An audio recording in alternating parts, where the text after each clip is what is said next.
GSAT వీక్షకులకి నమస్కారం.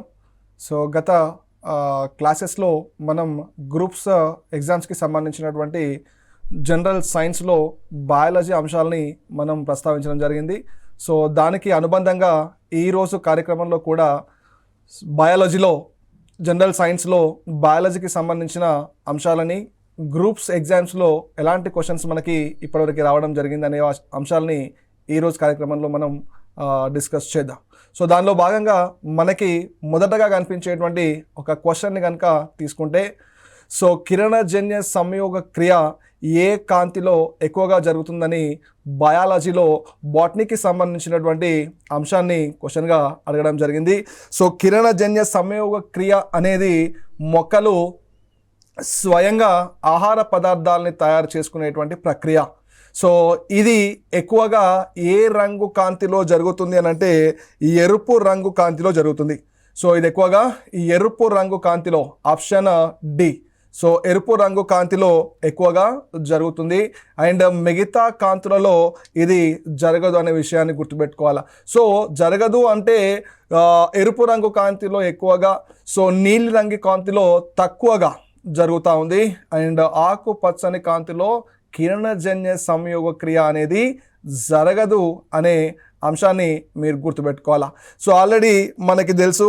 So ఇక్కడ RBG, okay, so RBG, so red, blue, green మూడు రంగులని మనం ప్రాథమిక రంగులు అనే పేరుతో పిలుస్తూ ఉన్నాం. దానిలో red colour, blue colour, green. So దాని సీక్వెన్స్ కూడా సో ఆర్బీజీ. సో రెడ్లో కిరణజన్య సంయోగ క్రియ ఎక్కువ, బ్లూలో తక్కువ, గ్రీన్లో మొత్తానికే జరగదు. ఇక నెక్స్ట్ క్వశ్చన్కి సంబంధించిన అంశాలని కనుక మనం చూస్తే, సో ఇది బయాలజీలో, సో బాటనీకి సంబంధించి మరీ ముఖ్యంగా మొక్కలలో ఉండేటువంటి జీవక్రియలకి సంబంధించినటువంటి క్వశ్చన్గా మనకు కనిపిస్తాం.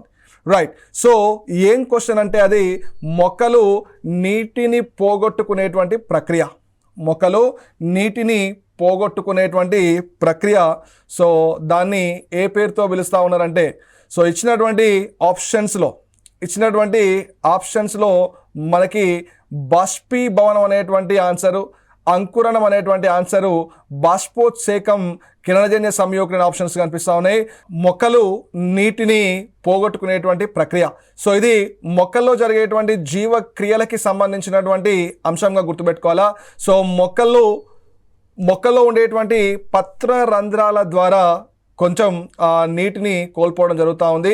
సో అలా మొక్కలు పత్ర రంధ్రాల ద్వారా నీటిని కోల్పోయేటువంటి పద్ధతిని లేదా ప్రక్రియని బాష్పోత్సేకం లేదా ట్రాన్స్పిరేషన్ అనేటువంటి పేరుతో పిలవడం జరుగుతుంది. బాష్పోత్సేకం లేదా ట్రాన్స్పిరేషన్ అనేటువంటి పేరుతో పిలవడం జరుగుతూ ఉంది. ఇక నెక్స్ట్ మనకు కనబడే మరొక బాటనీకి సంబంధించినటువంటి క్వశ్చన్ ఏంటంటే, సో ఇది మనకి మొక్కల ఆర్థిక ప్రాముఖ్యత అనేటువంటి లెసన్ నుంచి మనకి క్వశ్చన్ మనకి గ్రూప్ 1 లాంటి ఎగ్జామ్స్లో రిపీట్ కావడం జరిగింది. కాఫీలో కలిపేటువంటి చికోరీ పౌడర్. సో కాఫీలో కలిపేటువంటి చికోరీ పౌడర్ అనేది దేని నుండి సంగ్రహిస్తానని అడగడం జరిగింది. సో కాఫీలో ఉపయోగించేటువంటి చికోరీ మొక్కలోని విత్తనాల నుంచి చికోరీ పౌడర్ని తయారు చేయడం జరుగుతుంది. సో చికోరీ మొక్క విత్తనాల నుండి చికోరీ పౌడర్ని తయారు చేయడం జరుగుతుంది. మనకు కనబడే మరొక ఇంపార్టెంట్ బయోసైన్స్లోని బాటనీకి సంబంధించినటువంటి ప్రీవియస్ క్వశ్చన్ని కనుక చూస్తే, సో ఈ క్రింది వాటిలో కళ్యాణ్ సోనా అనేది ఈ క్రింది వాటిలో ఏది అని అడగడం జరిగింది. సో దానిలో మనకిచ్చినటువంటి ఆప్షన్స్లో కరెక్ట్ ఆన్సర్ ఏంటంటే అధిక దిగుబడిని ఇచ్చేటువంటి గోధుమ రకం. గోధుమ రకం. సో మనకు తెలుసండి, స్వాతంత్రానంతరం దేశంలో అధిక మొత్తంలో మనం వరి, గోధుమ లాంటి వంగడాలని సృష్టించడం కోసం హరిత విప్లవం అనేటువంటి కార్యక్రమాన్ని ప్రారంభించుకోవడం జరిగింది. సో దానికి పితామహుడుగా, మన భారతదేశ హరిత విప్లవ పితామహుడుగా మనం డాక్టర్ ఎంఎస్ స్వామినాథన్ని చెప్పుకోవడం జరుగుతూ ఉంది. సో అదేవిధంగా మొత్తం ప్రపంచానికి సంబంధించినటువంటి హరిత విప్లవ పితామహుడుగా నార్మన్ బోర్లాగ్ అనేటువంటి శాస్త్రవేత్తని మనం చెప్పడం జరుగుతాం. ఇక నెక్స్ట్ క్వశ్చన్ మనకు సంబంధించిన చూస్తే సో అదే మనం ఇందాక చెప్పుకున్నటువంటి ప్రీవియస్ క్వశ్చన్కి అనుబంధంగా ఉండే క్వశ్చన్ ఇది గ్రూప్ 2 లాంటి ఎగ్జామ్స్లో మనకి రిపీట్ కావడం జరిగింది. సో హరిత విప్లవంతో గ్రీన్ రెవల్యూషన్తో సంబంధం ఉన్నటువంటి వ్యక్తి. సో గ్రీన్ రెవల్యూషన్ హరిత విప్లవంతో భారతదేశంలో స్వాతంత్రం తర్వాత వ్యవసాయ ఉత్పత్తులని పెంచడం కోసం చేపట్టిన కార్యక్రమం. సో ఈ క్రింది వ్యక్తులలో ఏ వ్యక్తి గ్రీన్ రెవల్యూషన్తో సంబంధాన్ని కలగడాన్ని అడగడం జరుగుతూ ఉంది. సో ఇచ్చినటువంటి ఆప్షన్స్లో option A doctor MS Swaminathan, ఈయన హరిత విప్లవ పితామహుడు, భారతదేశ హరిత విప్లవ పితామహుడు, ఫాదర్ ఆఫ్ ఇండియన్ గ్రీన్ రెవల్యూషన్గా గుర్తుపెట్టుకోండి. ఇక నెక్స్ట్ మనకు కనబడే మరొక ఇంపార్టెంట్ క్వశ్చన్ ఏంటి అని అంటే బాటనీకి సంబంధించి, వృక్ష శాస్త్రానికి సంబంధించి. సో ఒక చెట్టు లేదా మొక్క వయస్సుని ఏ విధంగా నిర్ధారణ చేస్తారని అడగడం జరిగింది. ఒక చెట్టు లేదా మొక్కకి సంబంధించినటువంటి వయస్సుని నిర్ధారణ చేసేటువంటి పద్ధతి పేరు డెండ్రోక్రోనాలజీ. డెండ్రోక్రోనాలజీ అనే పేరుగా గుర్తుపెట్టుకోండి. ఓకే, సో డెండ్రోక్రోనాలజీ అనగా ఒక చెట్టు యొక్క వయస్సు నిర్ధారణ చేసేటువంటి పద్ధతి. దేని ఆధారంగా అంటే దాని కాండ భాగంలో ప్రతి సంవత్సరం ఏర్పడేటువంటి వలయాలని లెక్కించడం ద్వారా, దాని కాండ భాగంలో ఏర్పడేటువంటి ప్రతి సంవత్సరం ఏర్పడేటువంటి వలయాలు. సో ఈ వలయాలని వార్షిక వలయాలు, యాన్యువల్ రింగ్స్ అనే పేరుతో పిలుస్తున్నాం. సో వీటి సంఖ్య ఆధారంగా మొక్క వయస్సుని లెక్కించేటువంటి పద్ధతి డెండ్రోక్రోనాలజీ.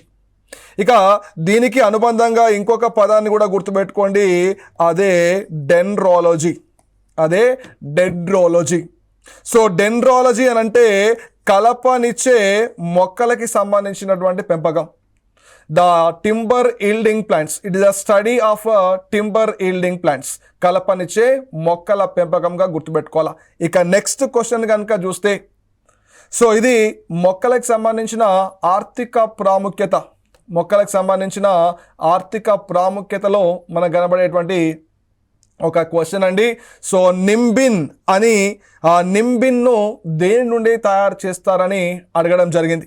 ఓకే, సో మరి నింబిన్ను దేని నుండి తయారు చేస్తారు లేదా దేని నుండి సేకరిస్తారు, లేదా నింబిన్ అనే ఆల్కలాయిడ్ దేని ద్వారా ఏ మొక్క నుండి లభిస్తుంది అంటే వేప మొక్కగా గుర్తుపెట్టుకోండి. సో నింబిన్ ఒక ఆల్కలాయిడ్కి ఉదాహరణ. అండ్ పొగాకులో నికోటీన్ అనే ఆల్కలాయిడ్ మనకు కనిపిస్తుంది. అండ్ సింకోనా అనేది కూడా ఒక ఆల్కలాయిడే. సింకోనా అఫిసినాలిస్ అనే మొక్క బెరడు నుంచి ఒక ఆల్కలాయిడ్ లభిస్తుంది. అండ్ దీన్ని మలేరియా వ్యాధి నివారణ కోసం ఉపయోగిస్తూ ఉన్నాం.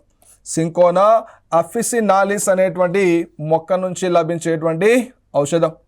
Okay, right. ఇక నెక్స్ట్ మనకు కనబడే మరొక ఇంపార్టెంట్ క్వశ్చన్ మొక్కలకు సంబంధించి, మరీ ముఖ్యంగా మొక్కల్లో ఉండేటువంటి భాగాలకు సంబంధించి. సో మనం మొక్కలో ఉండే ప్రాథమిక భాగాలలో వేరు, కాండం, పత్రం, పుష్పం లాంటి అంశాల గురించి డిస్కస్ చేయడం జరుగుతూ ఉంది. దానిలో భాగంగా పుష్పానికి సంబంధించిన పరాగ సంపర్కానికి సంబంధించిన క్వశ్చన్స్ కూడా మనకి ప్రీవియస్ ఎగ్జామ్స్లో రావడం జరిగింది. సో పక్షుల ద్వారా జరిగేటువంటి పరాగ సంపర్కాన్ని ఏమని పిలుస్తారని ఈ క్వశ్చన్ అడగడం జరిగింది ప్రీవియస్ ఎగ్జామినేషన్లో. మనకి ఆల్రెడీ తెలుసు, పక్షుల గూర్చి అధ్యయనం చేసేటువంటి శాస్త్రాన్ని ఆర్నిథాలజీ అనేటువంటి పేరుతో పిలుస్తూ ఉన్నాం. మరి ఆర్ని అనే పదం ఇక్కడ మనకు కనిపిస్తూ ఉంది కాబట్టి ఆప్షన్ బిలో ఆర్నిథోఫిలి. ఓకే, సో ఆర్నిథోఫిలి అనేటువంటి అంశంగా కరెక్ట్ ఆన్సర్గా గుర్తుపెట్టుకునే ప్రయత్నం చేయండి. So ఆర్నిథోఫిలి, ornithology. మెలికోఫిలి, మెలికాలజీ, నత్తల ద్వారా జరిగే పరాగ సంపర్కం. కైరాప్టిరోఫిలి, గబ్బిలాల ద్వారా జరిగేటువంటి పరాగ సంపర్కం. ఓఫియోఫిలి, పాముల ద్వారా జరిగేటువంటి పరాగ సంపర్కం. ఇలా పరాగ సంపర్కం మొక్కల్లో వేరు వేరు కారకాల ద్వారా జరుగుతున్న విషయాన్ని గుర్తుపెట్టుకోండి.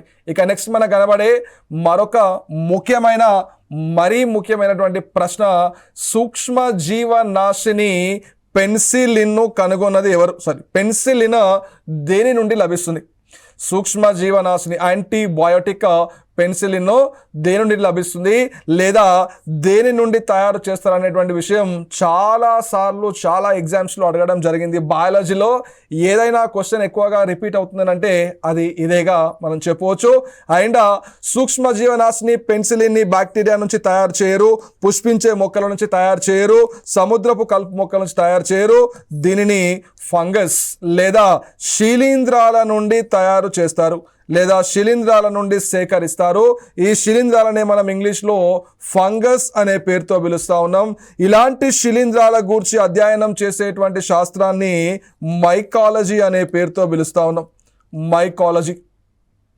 అండ్ ఈ ఫంగస్ మరీ ముఖ్యంగా ఒక్కొక్కసారి ఏమడుతూ ఉంటారంటే ఫంగస్ నుండి శిలీంధ్రాల నుంచి పెన్సిలిన్ తయారు చేస్తున్నారు కదా, మరి అది ఏ శిలీంధ్రం అని అడుగుతూ ఉంటాడు. సింపుల్గా గుర్తుపెట్టుకోండి, పెన్సిలియం నొటేటం అనేటువంటి శిలీంధ్రం. పెన్సిలియం నొటేటం అనేటువంటి శిలీంధ్రం నుండి పెన్సిలిన్ అనే యాంటీబయాటిక్ని తయారు చేయడం జరుగుతూ ఉంది. అండ్ పెన్సిలిన్కి సంబంధించిన మరొక ముఖ్యమైన అంశం ఏంటంటే ఇది ప్రపంచంలో మొదటిసారిగా తయారు చేయబడ్డటువంటి యాంటీబయోటిక్. దీనినే వండర్ డ్రగ్ అనే పేరుతో పిలుస్తూ ఉన్నాం. దీన్ని తయారు చేసినటువంటి శాస్త్రవేత్త అలెగ్జాండర్ ఫ్లెమింగ్. ఇక నెక్స్ట్ క్వశ్చన్కి సంబంధించినటువంటి అంశాన్ని చూస్తే ఇది కూడా వృక్ష సంబంధ అంశాలకు సంబంధించి లేదా మొక్కల ఆర్థిక ప్రాముఖ్యతకి సంబంధించినటువంటి క్వశ్చన్గా మనకు కనబడతా ఉంది. లిట్మస్ కాగితం తయారు చేసేందుకు ఉపయోగించేటువంటి పదార్థాన్ని దేని నుండి సంగ్రహిస్తారు అని ఇక్కడ అడగడం జరిగింది. మరి లిట్మస్ కాగితం అంటే ఏంటి? లిట్మస్ కాగితాన్ని ఆమ్లాలు క్షారాలని గుర్తించడానికి ఉపయోగించేటువంటి ఒక కాగితంగా మనం పిలవడం జరుగుతూ ఉంది. దీనిని దేని నుంచి తయారు చేస్తారు లేదా దేని నుంచి సంగ్రహిస్తారంటే దీనిని లైకెన్స్ నుంచి తయారు చేయడం లేదా సంగ్రహించడం జరుగుతూ ఉంది.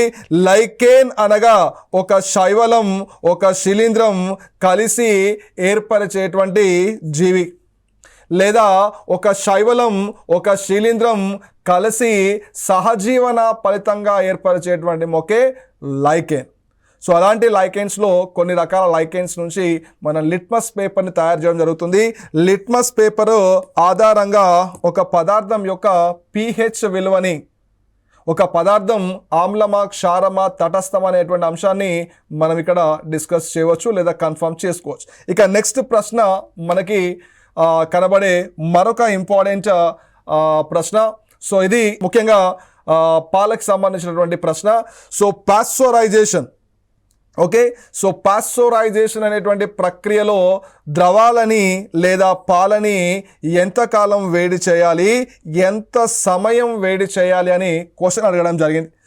పాస్చరైజేషన్ అనేటువంటి పద్ధతి పాలని వేడి చేసి చల్లార్చే పద్ధతి. పాలలో ఉండే హానికరమైన సూక్ష్మ జీవులని చంపేటువంటి పద్ధతి. పాలలో ఉండేటువంటి వివిధ రకాల ఎంజైమ్ల చర్యలని కూడా నియంత్రించేటువంటి పద్ధతి. ఇలాంటి పాస్చరైజేషన్ని మొదటిసారిగా కనుగొన్న శాస్త్రవేత్త లూయిస్ పాచర్. ఆయన పేరు మీదుగానే పాస్చరైజేషన్ అని పెట్టడం జరిగింది. ఈ పాస్చరైజేషన్లో పాలని 30 నిమిషాల పాటు 62 డిగ్రీస్ సెంటీగ్రేడ్స్ వద్ద వేడి చేసి చల్లార్చే పద్ధతే పాస్చరైజేషన్. పాస్చరైజేషన్లో చాలా రకాలు కూడా ఉన్నాయి. మరి సాధారణ పాస్చరైజేషన్ టెంపరేచర్ ఎంత అంటే 62 డిగ్రీస్ సెంటీగ్రేడ్స్. ఎంత సమయం అంటే 30 మినిట్స్గా గుర్తుపెట్టుకోవాలా.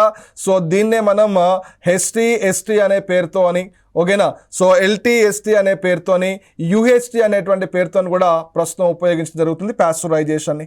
రైట్. ఇక నెక్స్ట్ మనకు కనబడే మరొక ఇంపార్టెంట్ క్వశ్చన్ ఏంటి అని అంటే మొక్కలకి సంబంధించి శైవలాలు శిలీంధ్రాల సహజీవనాన్ని ఏం పేరుతో పిలుస్తారనడం జరిగింది. శైవలాలు శిలీంధ్రాలకి సంబంధించినటువంటి సహజీవనాలని లైకెన్స్ అనే పేరుతో పిలవడం జరుగుతుంది. శైవలాలు శిలీంధ్రాలకు సంబంధించినటువంటి సహజీవనాన్ని లైకెన్. ఇంతకు ముందు కూడా ఇలాంటి క్వశ్చన్స్ని ఎక్కువ సార్లు అడగడం జరిగింది. ఒక శిలీంధ్రం మొక్కలకు సంబంధించినటువంటి వేరు అంతర్భాగంగా ఆవాసం చేస్తే మైకోరైజా అని. అంటే ఒక శిలీంధ్రం, ఒక అభివృద్ధి చెందినటువంటి మొక్క వేరు మైకోరైజా.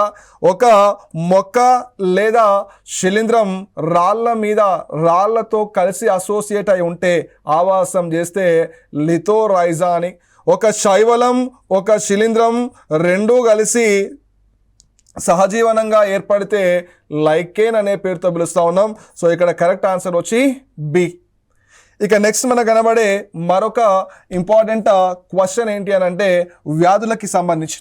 ఓకే, సో వ్యాధులకు సంబంధించినటువంటి క్వశ్చన్లో మనకు కనిపిస్తున్నది ట్రిపుల్ యాంటీజెన్ అనేది.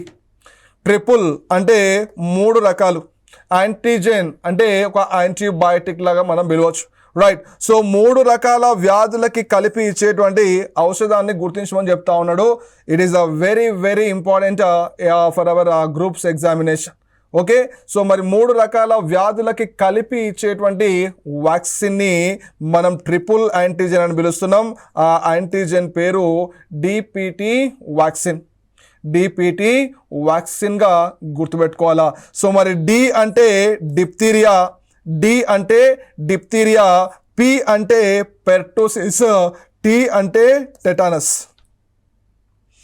డిప్తీరియా, పెర్టోసిస్, టెటానస్ అనే వ్యాధికి ఇచ్చేటువంటి వ్యాక్సినే ట్రిపుల్ యాంటీజెన్.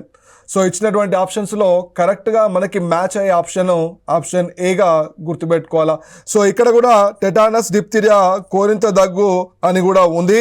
బట్ ఇక్కడ కోరింత దగ్గులను సృష్టించే వైరస్ల మిశ్రమం అని ఉంది. కొంచెం జాగ్రత్తగా మన ఆన్సర్ చేయాల్సిన అవసరం ఉంటుంది. ఇక నెక్స్ట్ మనకు కనబడే మరొక ముఖ్యమైన వ్యాధి, మరొక ముఖ్యమైన క్వశ్చన్ హెపాటైటిస్. ఓకే, సో హెపాటైటిస్ బి అనేటువంటి వ్యాధికి ప్రప్రథమంగా భారతదేశంలోని ఏ కంపెనీ టీకా మందుని ఉత్పత్తి చేస్తుంది? సో ఇలాంటి క్వశ్చన్స్ అన్నీ కూడా మనకి బయాలజీలో సైన్స్ అండ్ టెక్నాలజీకి సంబంధించినటువంటి అంశాలుగా మనం చూడొచ్చండి. ఎందుకంటే ఈ మధ్యకాలంలో కరోనా వైరస్కి వ్యాక్సిన్స్ని తయారు చేసినటువంటి సంస్థలు, అదేవిధంగా మిగతా కొన్ని దేశాల్లో కరోనా వ్యాధికి సంబంధించినటువంటి వ్యాక్సిన్స్ని తయారు చేసే సంస్థలు, ఇవన్నీ గుర్తుపెట్టుకోవాల్సిన అవసరం ఉంటుంది. మరి హెపటైటిస్ వ్యాధికి ప్రపంచంలో భారతదేశంలో మొదటిసారిగా ఏ కంపెనీ వ్యాక్సిన్ని తయారు చేసింది అంటే శాంతా బయోటెక్ అనేటువంటి కంపెనీ. ఇది హెపటైటిస్ వ్యాధికి మొదటిసారిగా వ్యాక్సిన్ని తయారు చేయడం జరిగింది. మరి హెపటైటిస్ వ్యాధినే మనం జాండీస్ లేదా పచ్చ కామెర్లు లేదా పసరికలు అనేటువంటి పేరుతో ఇవ్వడం జరిగింది. సో అదే పదాలతో ఇప్పటివరకు మనకి క్వశ్చన్స్ కూడా చాలాసార్లు రావడం జరిగింది. మరి హెపటైటిస్ అనేది హెపటైటిస్ బి వైరస్ వల్ల వచ్చేటువంటి వ్యాధి. హెపటైటిస్ బి వైరస్ వల్ల కలిగేటువంటి వ్యాధి. ఈ వ్యాధి వల్ల మానవుడి శరీరంలో ప్రభావితం అటువంటి అవయవం కాలేయం లేదా లివర్. ఇక నెక్స్ట్ మనకు కనబడే క్వశ్చన్స్లో మరొక క్వశ్చన్ని కనుక చూస్తే, సో ఇది కూడా సైన్స్ అండ్ టెక్నాలజీకి రిలేటెడ్గా ఉండేటువంటి క్వశ్చన్గా మనం చూడొచ్చండి. సో దీనిలో అడిగాడు PCR అనే వైద్య పరీక్ష దేనికి సంబంధించినది? PCR అనే వైద్య పరీక్ష దేనికి సంబంధించినది? సో PCRని మనం polymerase, okay, polymerase chain reaction అనేటువంటి పేరుతో పిలవడం జరుగుతుంది. పాలిమరేజ్ చైన్ రియాక్షన్ అనేటువంటి పేరుతో పిలవడం జరుగుతుంది. ఈ PCR అనే వైద్య పరీక్షని ఉపయోగించి మనం ఏ వ్యాధిని నిర్ధారణ చేయవచ్చు అని అంటే HIV లేదా ఎయిడ్స్ లాంటి వ్యాధులు. సో సింపుల్గా చెప్పాలంటే HIV వైరస్ వల్ల కలిగేదే ఎయిడ్స్. ఈ వ్యాధి నిర్ధారణ కోసం ఎక్కువగా ఉపయోగించేటువంటి పరీక్ష PCR పరీక్ష. అండ్ దీంతో పాటుగా వెస్ట్రన్ బ్లాట్ అనేటువంటి పరీక్షని కూడా ఉపయోగించి ఎయిడ్స్ వ్యాధిని కనుగొనడం, ఎయిడ్స్ వ్యాధి నిర్ధారణ చేయడం జరుగుతుంది. ఎయిడ్స్ వైరస్ వల్ల వస్తుంది. ఆ వైరస్ పేరే HIV. Okay, human immuno virus. ఇక ఎయిడ్స్కి సంబంధించి అక్వైర్డ్ ఇమ్యూనో డెఫిషియన్సీ సిండ్రోమ్గా గుర్తుపెట్టుకోండి. ఇక నెక్స్ట్ మనకు కనబడే మరొక క్వశ్చన్ని కనుక చూస్తే, రైట్, సో వ్యాక్సినేషన్ని కనిపెట్టినటువంటి శాస్త్రవేత్త ఎవరు? వ్యాక్సినేషన్ని కనిపెట్టినటువంటి శాస్త్రవేత్త ఎవరని మనకి ఇంతకుముందు రాసిన ఎగ్జామ్స్లో క్వశ్చన్ రావడం జరిగింది. సో ఇక్కడ ఇచ్చినటువంటి ఆప్షన్స్లో కరెక్ట్ ఆప్షన్ వచ్చి ఎడ్వర్డ్ ఎడ్వర్డ్ జెన్నర్ని మనం ఫాదర్ ఆఫ్ వ్యాక్సినేషన్ అనేటువంటి పేరుతో పిలుస్తూ ఉన్నాం. ఈయన మొదటిసారిగా వ్యాక్సిన్ని తయారు చేసినటువంటి శాస్త్రవేత్త. వ్యాక్సిన్ అనేటువంటి పదం వాకా అనే పదం నుంచి ఉత్పత్తి కావడం జరిగింది. ఓకేనా. సో ఈయన మొదటిసారిగా మసూచి వ్యాధికి వ్యాక్సిన్ను కనుగొనడం జరిగింది. ప్రపంచంలో మొదటిసారిగా తయారు చేయబడ్డ వ్యాక్సిన్ ఈ మసూచి వ్యాక్సిన్. దీన్నే మనం ఇంగ్లీష్లో స్మాల్ ఫ్యాక్స్ వ్యాక్సిన్ అనే పేరుతో పిలుస్తాం. సో స్మాల్ ఫ్యాక్స్ వ్యాక్సిన్ తయారు చేసింది ఎడ్వర్డ్ జెన్నర్. ఇది వరల్డ్లోనే first vaccine. And Alexander Fleming వరల్డ్లో మొదటిసారి యాంటీబయాటిక్ తయారు చేస్తున్నాడు, అదే పెన్సిలిన్. రైట్. సో ఇక్కడ ఇచ్చినటువంటి ఆప్షన్స్లో correct option Edward Jenner. So William Harvey రక్త ప్రసరణ వ్యవస్థకు సంబంధించిన వ్యక్తి. క్రిస్టియన్ బెర్నార్డ్ ప్రపంచంలో మొదటిసారిగా గుండె మార్పిడి చేసినటువంటి వ్యక్తి. అలెగ్జాండర్ ఫ్లెమింగ్ పెన్సిలిన్ని ఆవిష్కరించినటువంటి లేదా తయారు చేసినటువంటి వ్యక్తి.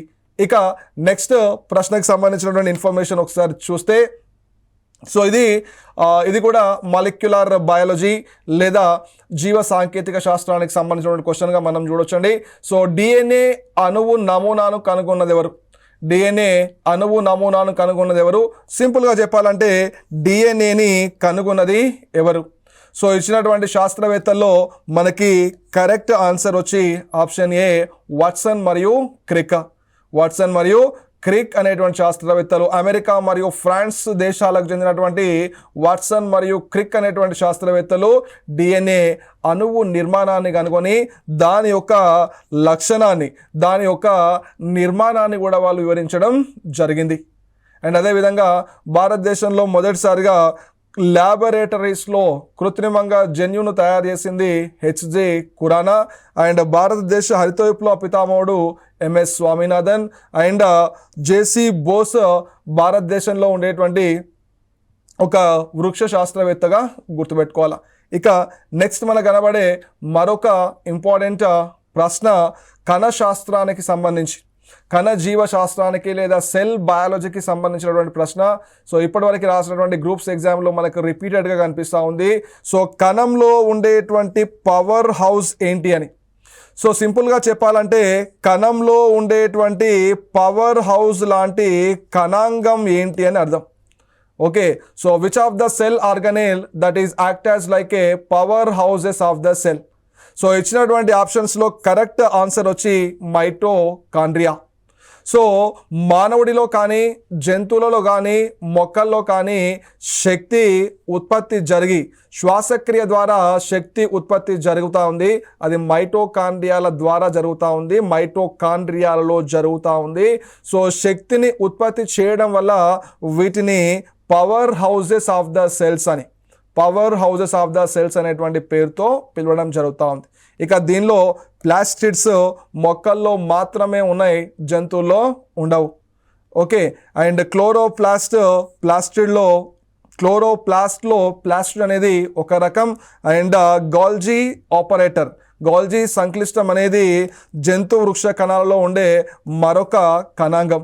సో మొత్తానికి పవర్ హౌస్ ఆఫ్ ద సెల్గా పిలువబడేటువంటి కణాంగం మైటోకాండ్రియా.